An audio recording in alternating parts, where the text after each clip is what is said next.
When you think of a silent partner, you might imagine someone behind the scenes of a business, quietly funding things without drawing attention. In many ways, sugary drinks play a similar role in the story of cancer. They don't look threatening on the surface. They're marketed as fun, refreshing, and even energizing. A can of soda, a sweetened iced tea, or a sports drink seems like nothing more than a harmless indulgence. But the new research published in Nature Metabolism reveals that these beverages may be far more than passive calories.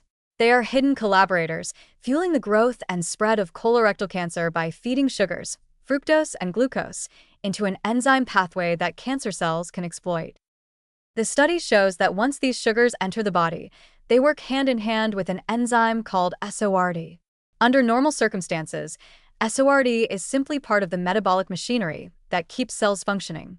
But when excess sugars arrive in large amounts, SORD gets pulled into a much darker job, helping cancer cells adapt and move.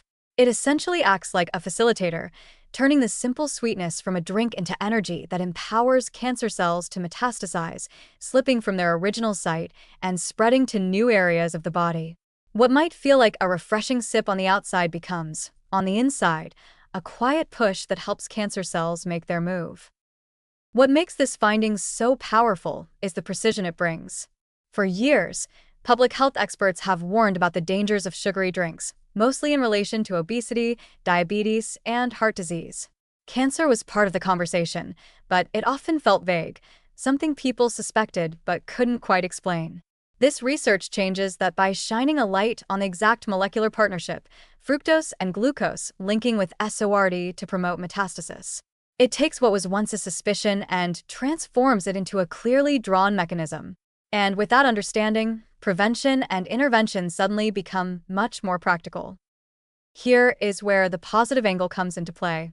By uncovering this covert role, scientists have not only identified a danger, but also exposed a weakness.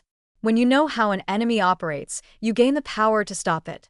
If SORD is the enzyme that helps cancer exploit sugar, then it becomes a target for therapies, drugs designed to disrupt that cooperation, blocking the partnership before it can do harm.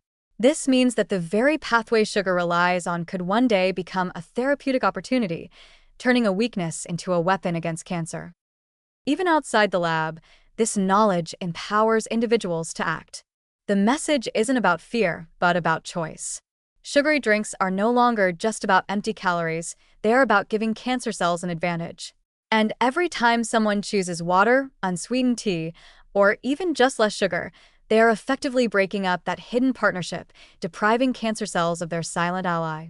It transforms dietary change from a chore into a conscious act of protection. The real beauty of this discovery lies in how it reframes the conversation about sugar. It's not about demonizing sweetness altogether. After all, glucose is part of life, and fruits contain natural fructose in a context that benefits health. The issue is excess, the flood of refined sugar in liquid form that overwhelms the body's defenses and quietly tips the scales in cancer's favor. By pointing out the subtle but powerful role these drinks play, the research makes it easier to see them for what they are: silent partners that don't deserve a seat at the table. So while the image of sugary drinks fueling cancer may sound ominous, the deeper truth is hopeful. Science has identified the players, mapped the pathways, and offered a clearer target for intervention. The silence is broken, the hidden partner has been exposed, and that means the power to act is now in our hands. In this story, awareness becomes prevention, and knowledge becomes the key to weakening cancer's grip.